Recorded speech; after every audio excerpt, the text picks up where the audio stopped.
Hello បងប្អូនអរគ្នា Hello បងប្អូនអរគ្នាថ្ងៃនេះយើងធ្វើសាច់ជ្រូកបង្គា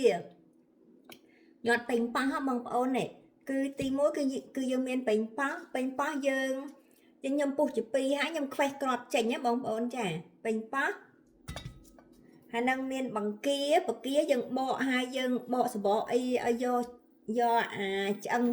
អាចខ្នងវាអីនេះឲ្យអស់ហ៎បងប្អូនបង្គាចាហើយនឹង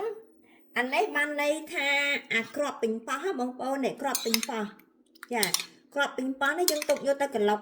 យើងធ្វើទឹកវាធ្វើទឹកដើម្បីយើងស្រូបពីលើបងប្អូនចា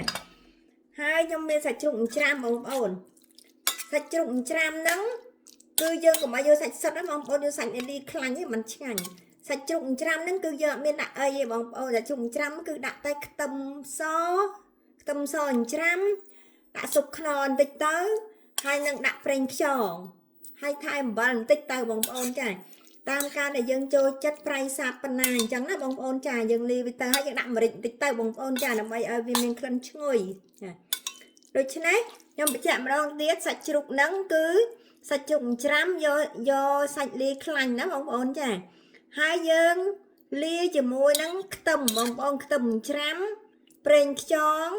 ស៊ុបខ្នុរម្រេចណាបងប្អូនចាហើយបើយើងចង់ឲ្យរសជាតិរៀងប្រៃដិតគឺយើងថែមអំបិលបន្តិចទៅបងប្អូនចាទៅពេលយើងច្បល់វារួចហើយ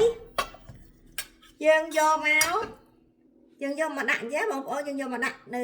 សំបកពេញប៉ោះយើងហ្នឹងណា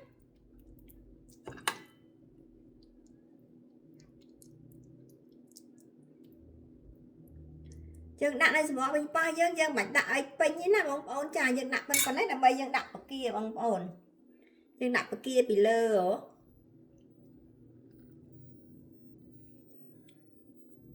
នេះបងប្អូនយើងដាក់បង្គាពីលើអញ្ចឹងមកបងប្អូនឃើញស្អាតទេ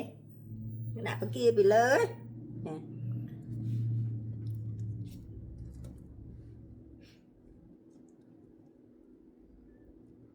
នេះបងប្អូនឃើញយើងដាក់បង្គាពីលើមកឃើញស្អាត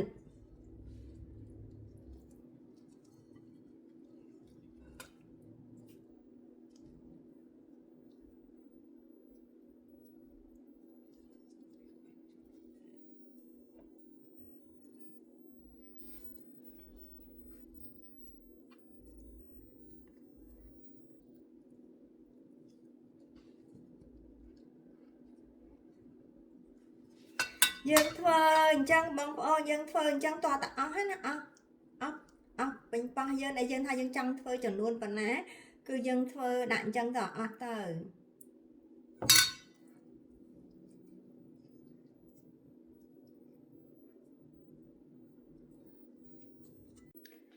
បងប្អូនឥឡូវនេះសាច់ជ្រូកបង្គាញាត់ចូលនឹងពេញប៉ោះនេះបងប្អូនឃើញខ្ញុំញាត់ចូលហើយអស់ហើយណាបងប្អូនចាញាត់ចូលហើយអស់ហើយបងប្អូនឥឡូវនេះខ្ញុំដឹកកហើយណាបងប្អូននេះបងប្អូនឃើញយើងដាក់ស្នូកតានេះយើងដាក់ការ៉ុតទៅបងប្អូនយើងដាក់ការ៉ុតបន្តិចទៅឃើញស្អាតឬហើយយើងដាក់ចូលឆ្នាំងចំហុយណាបងប្អូនយើងដាក់ចូលឆ្នាំងចំហុយ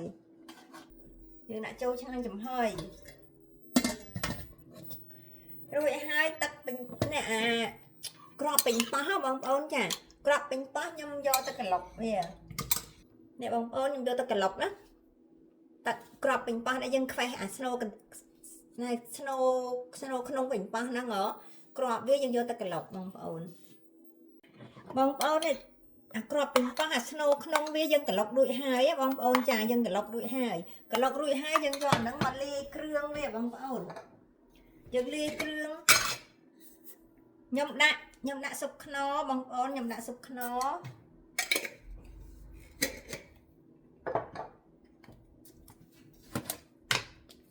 ហើយខ្ញុំដាក់ស្ករ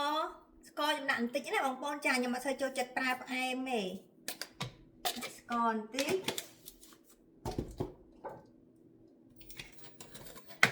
បងប្អូនខ្ញុំលួចអំបិលបន្តិចនេះអំបិលណាបងប្អូនចាលួចអំបិលបន្តិច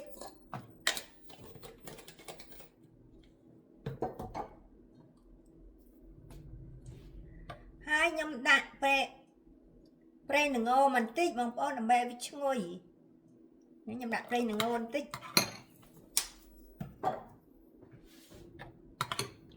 ហើយបងប្អូនភ្លក់មើលណាភ្លក់មើលតាមការចូលចិត្តឯងបើថាល្មមរួចហើយចាំយើងដាក់ឆ្នាំងកូរមួយភ្លើងណាបងប្អូនបងប្អូនដាក់ដែលយើងក្លុកគ្រាប់ពេញប៉ោះមិញហ្នឹងបងប្អូនយកមកស្រោចពីលើចាស្រោចពីលើអាហ្នឹងហ្មងណាបងប្អូនចាយើងយកមកស្រោចពីលើហើយចាំយើងដាក់ចំហុយបន្ថែមទៀតបងប្អូនឥឡូវយើងចំហុយឆ្អិនហើយបងប្អូនមើលឃើញទេស្អាតណាស់នេះស្អាតមែនតើបងប្អូនគួរឲ្យឆ្ងាញ់ណាស់បងប្អូនភ្លក់មើលនេះអូយឆ្ងាញ់ណាស់បងប្អូននេះបកាបងប្អូនឃើញទេរួចរាល់ហើយយើងចំហុយឆ្អិនហើយគឺរួចរាល់ហើយណាបងប្អូនចារួចរាល់ហើយ